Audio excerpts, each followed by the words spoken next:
Hi, I'm Willie Howe. Welcome to my channel. Thank you for being here. Happy 2019, and I appreciate each and every one of you. We're going to hit the ground running this year. We're going to do some Synology Active Directory configuration. We're going to do it a little bit differently. This is a little bit more in-depth than the last time we did it, and we're going to do it a different way. We're going to go back, we're going to check out the old Active Directory, and then we're going to show you how to use a different set of tools to manage that. One more quick thing, I just want to address my beard and my beautiful mane. There has been a few people that have told me that I need to shave it.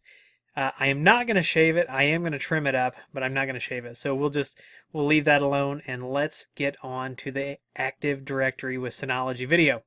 All right, so this is our Synology box that we're working with. And I have since redone. I don't think this is the same domain that I used in the last video, but the setup is exactly the same. So we've got a domain, we've got it configured with Active Directory. This time I'm using williehowe.com with the NetBIOS name of Willie Howe. You can use any domain internally that you want. I wouldn't be using a domain that I didn't own. So here it is. We've got our users and computers here. You can see that we have a few users here. We've got administrator, DNS, guest, and the KRB account are disabled. And then I created a Willie account that is a domain admin so that we are not logging in as administrator. So that is one thing that people have brought up, and I do agree, and it is best practice that we don't log in as administrator. So I did create this Willie account. Willie is a domain administrator. We'll take a look at that here in a minute. Under computers, we've got nothing joined to the domain. Under domain controllers, we have the Active Directory or the Synology server. Domain policy with this setup, just managing this from the Synology, you get just a basic set of domain policy things that you can work with, and it's your password policy and your account lockout policy. So we want to be able to do more things with this. If this is actually going to replace a Windows server, we want to be able to do things like control screensaver and screen locks. We want to be able to control Windows updates, and people control all kinds of things through group policy. There are thousands of settings in group policy, and we'll show you how to do a little bit of that here. If we go back to our users and we pull up the Willie user, you can see that you do get all of the regular options that you would be used to in Active Directory if you manage Windows servers. So we have the log on hours, log on to, that's how we can restrict people when they can log in, where they can log in. General, this is all the information that would also be in Active Directory. Profile path, we can have roaming profiles. We will get to set those up. That's not something that you want to do haphazardly. That profile does follow the user from workstation to workstation, so all their preferences and everything follow them. Login scripts, the most common thing that I see login scripts used would be for mapping drives, redirecting folders, things like that. But you can also install software and do all kinds of things. And then we've got our home directory, so you can actually connect a drive to a path. You can set that. And then here we can see that I am a member of domain admins and domain users. So this has more functionality that you can see, but it is not built into this particular interface. So what we're actually going to do is I have a computer that we are going to use to manage this Active Directory and do a couple more things. And it is a Windows 7, so Windows 7, Windows 10, you can download the tools from Microsoft. Now, with Windows 10, depending on where you're at in the update cycle, this could be something that you actually go in and you go into like add remove programs, add or remove features, and you add the remote administration tools there.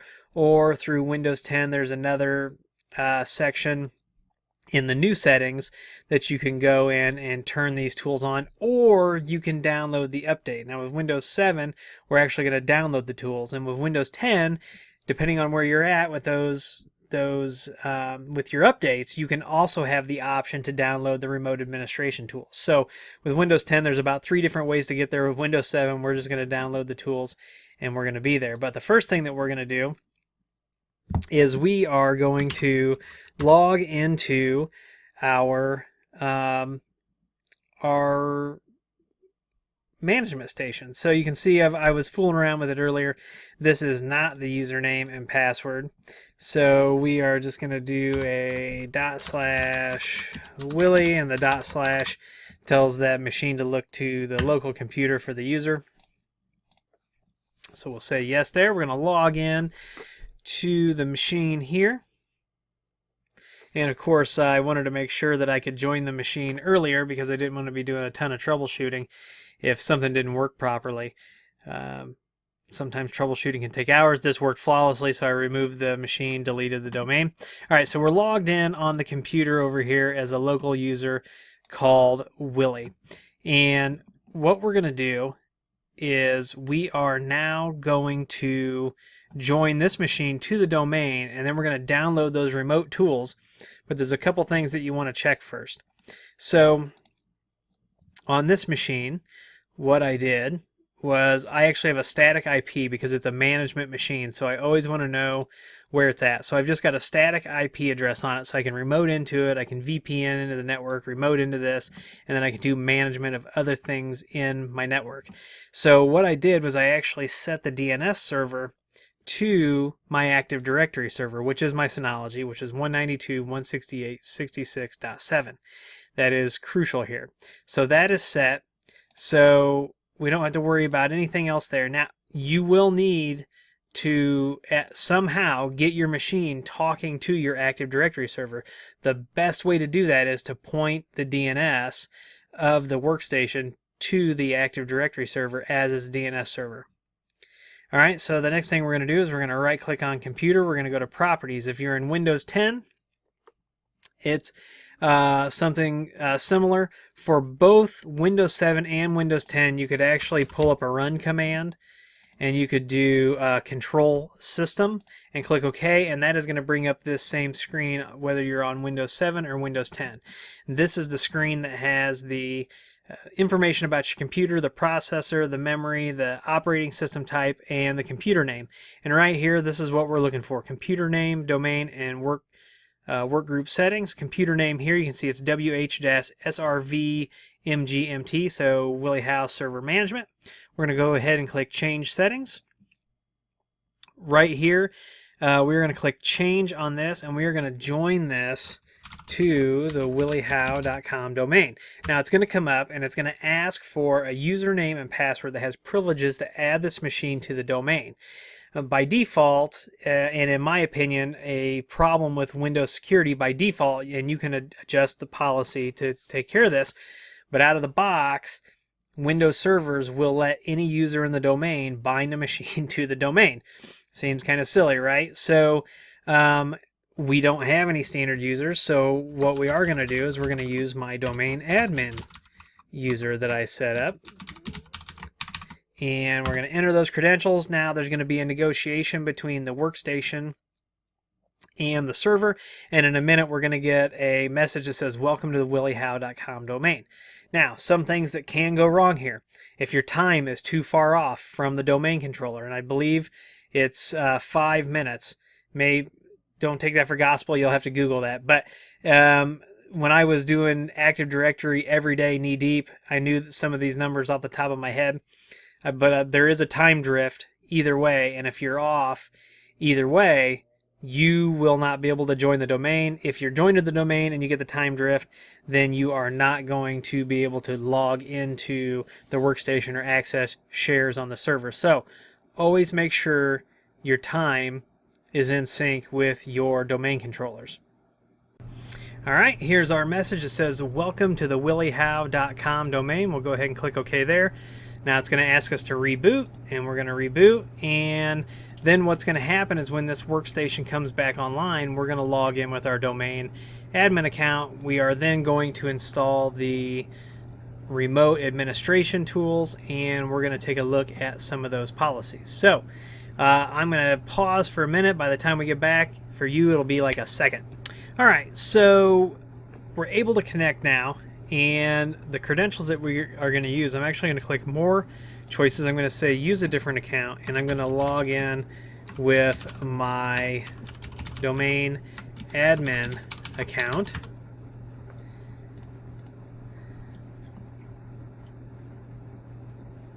And I think I installed Google on this machine earlier.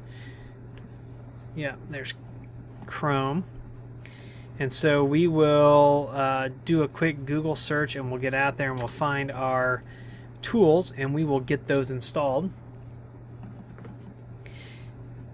And then I will show you how to make a couple different just quick changes that we can verify that our Active Directory is working, and it'll be things that we've done that is outside of the scope of the Synology interface. So I do have a few customers who want to completely replace their Windows servers with Synology, and depending on how you use certain things, I don't see at this point in the game, I don't see why we couldn't. So we're going to keep pushing the envelope here with what we can do with Synology. So we're going to hop out to Google, and we're going to look for Windows 7 RSAT tools. And here it is, download remote server administration tools for Windows 7. First link there, I will put this down in the description for Windows 7 users. And we are going to do English. And we are 64-bit, so we'll select this one, 239.5 megabytes. So this download will start any second. And doesn't look like it's going to take too long on our connection here. And we are wrapping up the download, so that went pretty quick actually. So I thought it would take longer to verify the file than to download it. But we're going to go ahead and we're going to run this guy, and it's going to come up and it's going to search, and it's going to make sure that this update will run on our computer. And once it does this, we are going to go through the install. So here's, do you want to install the following Windows update? Yes, we do. So it is going to go ahead and go through this, and we will be right back. All right, make sure that you read through the EULA there. I'm going to go ahead and accept it now that I've read it, and we'll get this installed. Be patient when you are installing these updates. They don't always process quickly, so just be patient. It'll be worth it. All right, looks like our install is finished. We're going to go ahead and close this, and just for good measure, because it was, who knows what was going on, I am going to go ahead and reboot this real quick. All right, so we've rebooted, we logged back in as the Willie user. Now there's one more thing we need to do. So we're going to go to Control Panel. We're going to go to Programs and Features. We actually have to turn this on now that we've installed it. Turn Windows features on or off. It's going to come up, and now we've got Remote Server Administration Tools, and we're just going to turn everything on here. Got all the tools. We'll do the thing. Why not?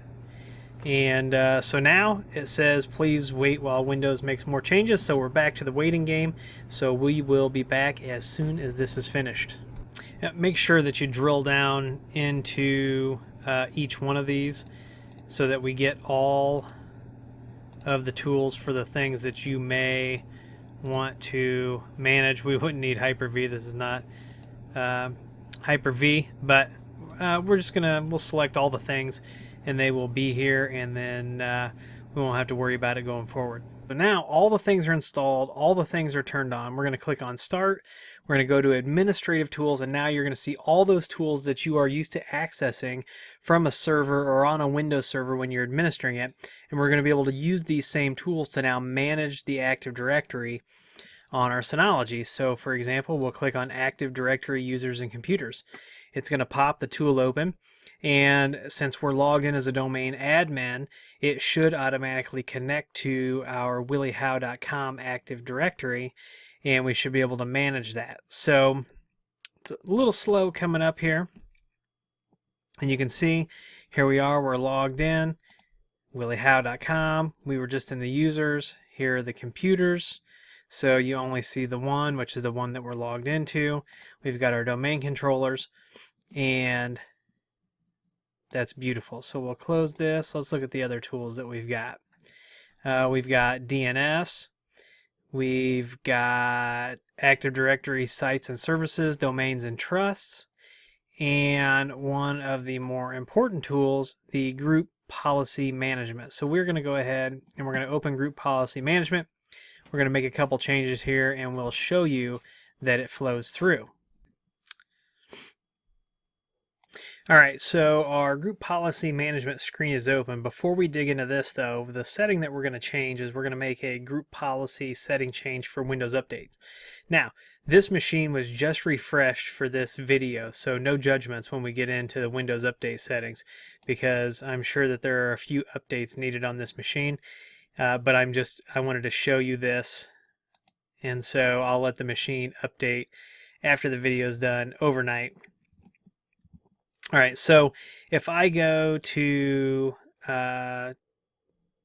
change settings, you can see that I can come in here and I can change any setting right now that I want for Windows updates. So this is what it looks like with no policy applied. So we're going to go ahead and we're going to close this screen. Remember what this looks like.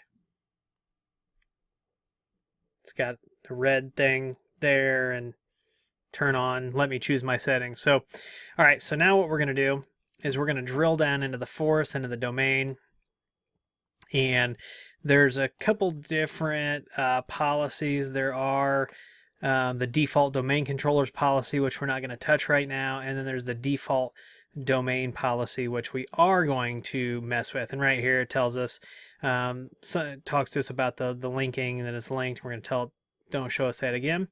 We're going to right click and we're going to go to edit, and what we're going to do is we are going to dig down into the computer configuration, and the first thing I want to show you is, so that we know we're in the right place, is if we expand this Windows settings and then we expand security settings. Let's make this a little wider here. We'll go to our account policies, and if we go to the password policy, remember when we were back in the Synology we had all of these, so we are dealing with that same policy that we know that we saw in the Synology UI. So this is definitely where we want to be. So now what we're going to do to change the Windows Update setting is we're going to go to Administrative Templates, and we're going to drill down into Windows Components, and then we are going to scroll down to Windows Update. Now there's a lot of settings in here that we can change that are specific to Windows updates. When Windows updates can install, where do we get our updates from, all these different things. Are regular users allowed to do updates? Now we're going to make just a quick change to this so that we can refresh the policy on the workstation, and you can see that this policy that is not available within the Synology UI is now, we are able to make changes to it and then have it push out to our workstations. So what we're going to do is we're going to go to this Configure Automatic Updates option right here. We're going to double click on that. We're going to hit Enabled. And right here where it says Configure Automatic Updates, we're going to hit Auto Download and Notify for installation. We're going to click Apply and OK. That is now enabled. So now what we're going to do is we are going to refresh the policy on the workstation. And how we're going to do that is we're going to click on Start. We're going to bring up a command prompt, and we're going to type in gp update /force, and we're going to let this update, and we'll be right back as soon as that's done. All right, you can see that our policy refresh has completed successfully. Now, there may be some changes that you make that won't take effect until the machine reboots. Other changes can take effect immediately. So let's go ahead and click on Start. We'll bring up Windows Update. This thing's probably going to go out now and check for all of those settings. Like I said, no judgments here. Let's see. It's coming up. Yep, shows us that there are some updates, so I will let that happen overnight. But we're going to go to change settings, and now we get this: some settings are managed by your system administrator. Learn more and click more information. So if we click more information, it'll open up the help and it'll tell us kind of like, you know, what does that mean. So I'm going to go ahead and I'm going to update this machine, you know, after this video, and let it do its thing. There are thousands and thousands and thousands of settings in group policy, and there's so many different things that you can do with Active Directory. And now that you've got the tools that don't necessarily come with the Synology, you can, you know, manage it from a Windows workstation, and you can do, I mean, the options are endless. So there are thousands and thousands just in group policy, thousands and thousands of options. Plus you can get other administrative templates. Now, the last time I knew, I thought there was a template for Chrome, so you could do that. I thought there was a template for Firefox maybe, but a lot of different software manufacturers will have group policy templates that you can import so that you can control software and settings via group policy. And that's just one of the really powerful things that you can do. So you should, if you've got a Windows 7 or a Windows 10 machine, go out and get the remote administration tools and start messing around with it with your Synology. So this is just the beginning of these videos. There's been a lot of, you know, people really want to know what the Synologies can do. So we're gonna push them, and you'll understand why we choose Synology over any other vendor, whether it's, you know, QNAP or FreeNAS, or pick a vendor, and you'll see why we use Synology, not only on the storage side, but for all the other applications, you know, that we can use it for as well.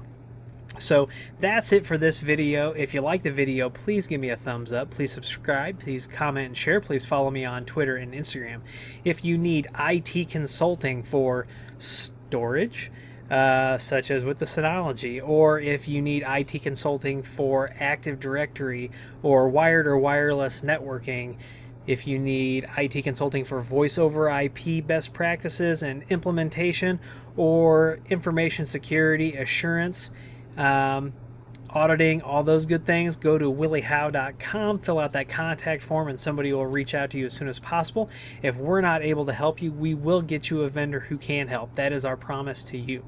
So if you want to talk to us on Discord, our link is down there. Like I said, you can go to williehow.com. You can sign up for the newsletter. You can also reach out, fill out that contact form. If you've got some consulting you need done, we'll take care of you there.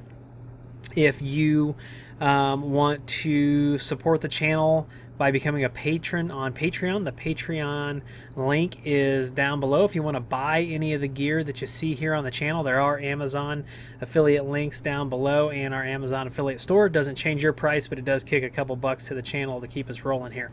Once again, welcome to 2019. From the bottom of my heart, I do appreciate each and every one of you, and as always, we'll see you in the next video.